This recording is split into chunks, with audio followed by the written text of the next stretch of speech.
ẹ tún wá gbọ́ o ẹ wá gbọ́ ẹ máa wojú ẹni tẹ́ ń wọ ọkùnrin tẹ́ ń wé kò sí Nàìjíríà o kò sí Nàìjíríà o ẹ wù tẹ́ ń wojú ẹ̀ ó post nǹkan kan ní ọ̀sẹ̀ táwa yìí lórí ọ̀rọ̀ Àgbàlá Gabriel wípé kí ló dé tí Àgbàlá Gabriel gbà kí àbúrò ń ṣe wedding ní church Christian wedding ṣùgbọ́n ó wá fọ́ sí Muyideen láti ṣe court marriage pé kí ló fà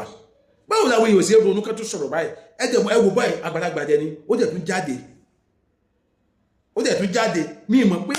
àṣà àgbàlagbà òkú ọgbọ́n abáyọ tí yóò bá fi sọ wípé ká sọ ìmọ̀ràn ìgbà lọ́wọ́ ìgbà tó lọ́pọ̀ àgbà ló jẹ́ pé ìranù ni wọ́n ṣe dàgbà ṣé ló lè báyìí sọ ní ìmọ̀ràn tó lè fún ọmọ tó bí ganan ẹ dá mi lóhùn because mi mọ̀ bẹ́ẹ̀ yóò ṣe é ṣe làákàyè kó tó sọ̀rọ̀ àbúrò Àgbàlá Gabriel ṣe wedding ní week tó lọ yìí Baptist church náà ti ṣe gbogbo alájọ mọ̀ pé Baptist church wọ́n register wedding kìíní wọn tó yẹ pé wọ́n lè ṣe wedding fún yàn nínú church wọn kájẹ̀ fún ní certificate ìjọba grant ẹ̀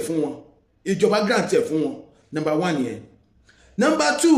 ọ̀rọ̀ Muyideen tó wá ń wú jáde pé Àgbàlá Gabriel ló fọ́ sí Muyideen láti ṣe court wedding níbo ló ti gbọ́ yẹn kí ló ń ṣẹ̀yìn pípù yìí gan-an àti fẹ́ wúwú jáde ṣé Muyideen Àgbàlá Gabriel àbúrò ẹ̀ tó ṣe wedding in the absence of their father àwọn tó dàgbà Àgbàlá Gabriel gan ni first born family ẹ̀ gbọ́dọ̀ pé bàbá wọn wà mọ́ ó yìí sì fọ́n láti pàṣẹ fún àbúrò ẹ̀ pé nǹkan tí mo fẹ́ lélẹ̀ number one and máṣe wá bàbá pé ìyàwó tá a bá fẹ́ gbé ló máa ń sábà sọ irú ìgbéyàwó tí àwọn òbí ò fọwọ́ sí àwọn gbà míì tó wá jẹ́ pé ìyàwó tó àti ọkọ ẹ̀ wá gbọ́ra yé wọ́n wá lè jọ conclude pé ọkọ jọ gbéyàwó pé jẹ́ ká kú lọ fún ilé jẹ́ ká kú lọ fún ilé pé ká kú lọ fún ilé wọ́n gbà míì opinion ìyàwó máa ń count nígbà míì so ó wá lè compare pẹ̀lú ìbùkún pẹ̀lú ọ̀rọ̀ Muyideen ìbùkún ní family tiẹ̀ Àgbàlá Gabriel kì í ṣe family ìbùkún kì í ṣe ẹ̀gbọ́n ìbùkún pastor church ni so bíyà àwọn family ìbùkún nǹkan tí wọ́n fẹ́ nìyẹn tí wọ́n fọwọ́ sí nìyẹn ṣé ìwọ́n mọ̀ ní wọ́n ẹ̀tẹ̀fẹ́ ìdílé Àgbàlá Gabriel lórí báyà Muyideen lọ́jà sọ wípé nǹkan tó ń fẹ́ nìyẹn ṣé ìwọ́n mọ̀ ni so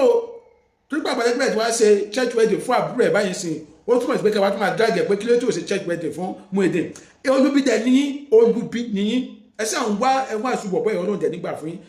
ẹwà ìṣubú máa ń yẹ Ọlọ́run dẹ̀ nígbà fún yín because káni church wedding ló tún ṣe church marriage ló tún ṣe Christian marriage ló tún ṣe